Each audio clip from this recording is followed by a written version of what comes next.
안녕하세요, 사랑하는 성도 여러분. 날씨가 많이 추워졌습니다. 그래도 건강관리 유의하시고 주 안에서 오늘도 행복한 시간 되기를 주님의 이름으로 축복합니다. 이번 주 속해움과 구름 기둥과 불 기둥의 의미라는 제목을 가지고 좀 성경의 이야기를 위주로 좀 생각을 좀 해보겠습니다. 명문을 하나 읽고 갈 건데 주일날도 제가 잠깐 읽어드렸지만 영어로 좀 다시 읽어드리면 A ship is safe in harbor. 그러니까 항구에 있는 배는 is safe, 안전합니다. But that's not. 그렇지만 그것은 what ship are for. 그러니까 항구에 서 있는 배가 안전하기 위해서 그 배가 거기에 있는 것은 아닙니다. 이런 뜻입니다. 그러니까 즉 배는요 항해를 위해서 지어졌잖아요. 그러니까 당연히 배의 가치는 항해할 때 나오는 겁니다. 우리 인간이라는 존재의 가치도 나름대로 그 인간의 존재를 온전하게 가지고 있을 때 갖는 거죠. 즉 하나님의 백성은 하나님의 백성으로서 살아야 그 가치가 있는 거예요. 안전하고 평안하고 또 나름대로 잘 먹고 살고 이거에 가치를 두게 되면 사실 어떤 면에서 인생의 진정한 의미를 누리지 못한다라고 할 수 있습니다. 그런 측면에서 이스라엘 민족의 출애굽 사건이야말로 굉장히 의미 있는 사건인 거죠. 이스라엘 민족이 애굽 땅에 살고 있었을 때 물론 그들이 이제 고난을 당했기 때문에 하나님을 찾았지만 그들이 그래도 꽤 한 400년 가까이 애굽에서 있으면서 좋은 땅에 살았어요.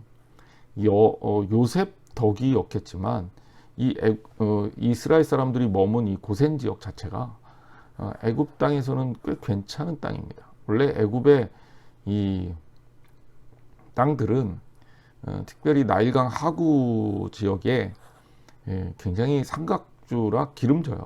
그래서 물 걱정 안 하고, 그러니까 뭐 강이 흐르니까요. 당연히 관계 농업이 발달합니다. 수로를 파서 농사를 짓는 거죠. 두 번째, 홍수가 적당한 때 나면 이 굉장히 척박했던 땅이 기름진 땅으로 바뀝니다. 상류에서 부엽토라든지 이런 것들이 떠내려오면서 이 토지를 샥 바꿔주는 거예요. 그러니까 나일강 하류는 굉장히 좋은 곡창지대입니다. 이런 지역에 이스라엘 민족이 살고 있었기 때문에 이스라엘 민족이 그래도 애굽 생활을 하는 게 이스라엘 민족 입장에서는 굉장히 안전한 선택입니다. 물론 이제 노동력도 동원이 되고 핍박도 받았지만 뭐 그렇게 자연스럽게 동화되지 않겠습니까? 그런데 이 이스라엘 민족을 이끌고 모세가 광야로 끌고 나왔잖아요. 그때 숫자가 한 60만 명이라고, 장정만 60만 명이라고 성경에 알려져 있는데 이 엄청난 숫자가 그 출애굽을 하면서 이스라엘 민족 그야말로 편안한 시대를 깬 거죠. 왜 그들이 그런 선택을 해야 되는가? 또 그 선택의 의미가 무엇인가? 이스라엘 민족은 애굽에서 편안하게 살라고 하나님께 부름받은 하나님의 백성이 아닙니다. 하나님의 백성은요, 하나님의 땅에서 살아야 되고 하나님의 땅에 하나님의 나라를 지어야 해요. 이제 어떻게 보면 그 사명을 가지고 이 이스라엘 민족 60만 명 넘는 인원이 출애굽을 한 겁니다. 근데 문제는 이제 출애굽을 해서 이스라엘 민족이 원만하게 그곳에 도착할 수 있겠냐, 이거 자체가 불가능한 거죠. 이스라엘 민족이 가야 할 땅은 광야예요. 시나이 반도와 미디안 시내 광야, 그리고 미디안 광야를 지나가야 하는 그런 어떤 이스라엘 민족의 입장에서 이 광야는 정말 척박한 땅입니다. 이제 일단 물이 없고요, 먹을 게 없고요. 그 다음에 뭐 낮엔 덥고 밤엔 추워요. 그러니까 이런 지역에서 누가 살기 좋겠습니까? 힘들죠, 어렵죠. 그러니까 이스라엘 민족에서는 굉장히 고통이 예견이 된 길이에요. 두 번째는 그것뿐만이 아니죠. 전쟁해야 되잖아요. 이들이 가나안 땅에 딱 들어가면 가나안 민족들이 어서 오십시오, 저희가 우리들이 잘 맞아드리겠습니까? 어떻게 그렇게 하겠어요? 이스라엘 민족 오자마자 그들과 전쟁을 해야 됩니다. 전쟁을 하면서 땅을 차지해야 되는 이스라엘 민족이 편할 리가 없잖아요. 자, 근데 중요한 건 이거죠. 이스라엘 민족이 하나님의 백성으로서 하나님의 백성으로서의 사명을 감당하기 위해 마치 배가 바다를 항해하는 것처럼 그렇게 광야길을 시작합니다. 이스라엘 민족에겐 너무나도 가혹한 길이지만 하나님은 오히려 그들을 지키셨어요. 어떻게 지키셨냐? 먹을 걸 일단 주셨죠. 만나와 메추라기로 먹이셨고 또 필요하다면 반석에서 물을 내셨어요. 하나님께서 이스라엘 민족을 먹이셨을 뿐만 아니라 성경은 그들을 얼마나 하나님께서 구체적으로 아름답게 보살피셨는지를 설명하고 있습니다. 출애굽기 13장 21절 말씀이에요. 여호와께서 그들 앞에서 가시며, 자, 제가 강조했지만 하나님께서 앞에서 가셨다. 그리고 낮에는 구름기둥, 밤에는 불기둥으로 그들에게 비춰서 낮이나 밤이나 진행하게 하셨다. 그리고 낮에는 구름기둥과 밤에는 불기둥이 백성 앞에서 떠나지 않았다. 하나님이 이스라엘 민족을 어떻게 지키셨는지 성경이 보여주는데 그 하나님께서 이스라엘 민족을 지키신 상징이 구름기둥과 불기둥으로 나타납니다. 이것이 가지고 있는 의미를 좀 살펴보자고요. 구름기둥과 불기둥은 과연 우리의 삶에 그리고 하나님의 백성인 이스라엘 민족에게 어떤 의미가 있었을까? 첫 번째는 적극적으로 개입하시는 하나님이다 라는 것을 알려주고 있어요. 적극적으로 개입하신다. 조금 더 구체적으로 좀 쉽게 얘기하면 하나님의 도우심이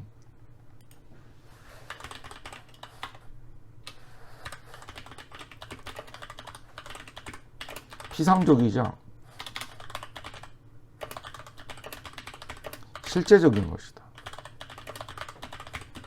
하나님이 우리를 도우실 때 하나님 우리를 도우시는 그 방법이 어떤 사람들은 이거는 굉장히 좀 멀게 느껴지고 하나님 멀찍이 떨어지셔서 이렇게 지켜보시고 뭐 이런 거라고 생각하는데 그게 아니라 아주 실제적으로 개입하셨다는 거예요.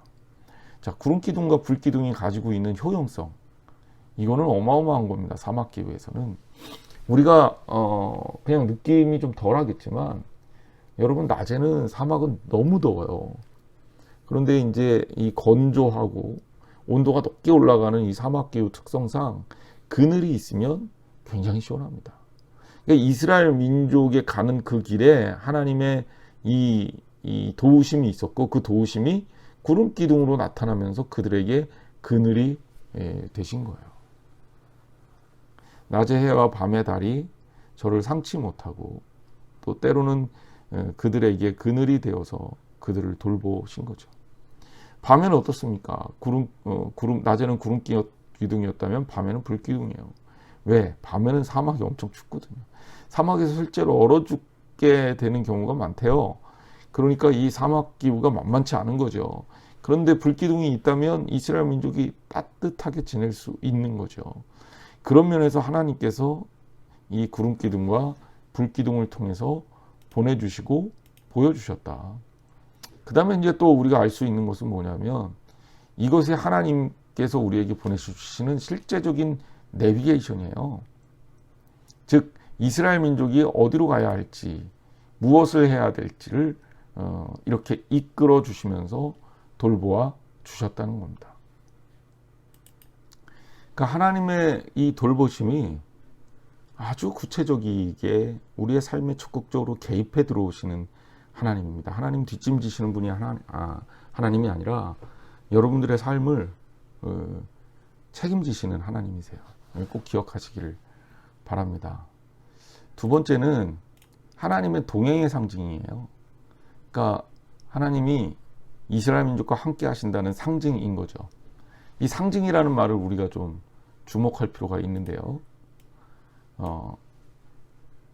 상징이라는 말은 이스라엘 민족에게 있어서는 또 우리 믿음 신앙인들에게 있어서는 중요해요. 왜냐하면 그것 자체가 숭배의 대상이 될 수는 없지만 하나님을 연결하는 상징이거든요. 그러니까 이스라엘 민족들 중에서도 믿음이 좋은 사람이 있었을 거예요. 하지만 믿음이 안 좋은 사람도 있었을 겁니다. 믿음이 안 좋은 사람들은 끊임없이 물어보겠죠. 도대체 하나님이 어디 계시는 거야? 어떻게 하나님을 믿고 이 길을 가는 거야? 그럴 때 구름 기둥과 불 기둥이 우리를 인도하고 있음을 바라볼 때마다 아, 하나님이 여기 계시는구나.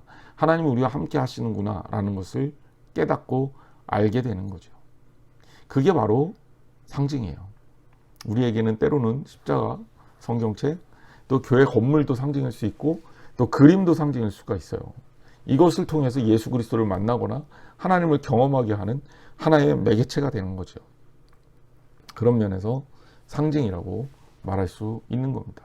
그러니까 구름 기둥과 불 기둥은 이 좋은 심볼, 이콘이 되는 거죠. 세 번째, 삶의 이정표다라고 할 수 있어요. 이정표는 어디로 가야 될지를 알려주는 것 아닙니까? 자, 그게 되게 중요한 의미입니다. 자, 우리가 어디로 가야 될지, 삶의 방향을 정해야 될지, 어느 것이 맞을지 모를 때가 많단 말이에요. 그때 하나님은 우리의 삶의 이정표가 되신다. 출애굽기 13장 21절에 보면 여호와께서 그들 앞에서 가시고, 그죠? 그리고 떠나지 아니했다. 그 하나님과 함께 하시면서 하나님이 이스라엘 민족을 쭉 이끌어 주시고 있는 겁니다. 어디로 가야 할까? 아, 그거 걱정하지 마. 내가 이끄는 대로 가면 돼. 여러분, 하나님이 우리보다 앞서 가시면 돼요. 하나님과 우리가 함께 동행하면서 주님이 길을 여시면 그 길대로 가면 됩니다. 이게 신앙이에요. 우리의 삶에 있어서 하나님과의 그런 관계를 아름답게 가져갈 수 있는 신앙이 되어야 할 줄 믿습니다. 결론적으로 말씀을 드립니다. 다윗은요, 하나님을 이렇게 노래해요. 여호와는 나의 목자시니 내게 부족함이 없으리로다. 그가 나를 푸른 풀밭에 누이시며 쉴만한 물가로 인도하시는도다. 내 영혼을 소생시키시고 자기 이름을 위하여 의의 길로 인도하시는도다. 이스라엘 민족이 이스라엘 민족 되게끔 하나님이 구름 기둥과 불 기둥을 통해서 하나님의 임재와 하나님께서 적극적으로 개입하신과 어디로 가야 할지 그 길까지 알려주시는 역할을 우리에게 부여해 주셨습니다. 여러분의 삶의 구름 기둥과 불 기둥을 발견하세요. 그게 뭐냐고요? 하나님 말씀이에요. 하나님 말씀을 따라가면 우리는 흔들림이 없게 이 광야, 이 삶을 잘 극복하고 정복할 수 있습니다. 하나님의 역사를 바라보며 주님을 향한 꿈을 꾸고 하나님 나라를 꿈꾸는 저와 여러분이 되시기를 주님의 이름으로 축원합니다. 날씨가 추워졌지만 우리의 가슴만큼은 누구보다도 뜨겁게 주 안에서 믿음으로 승리하기를 주님의 이름으로 축복합니다.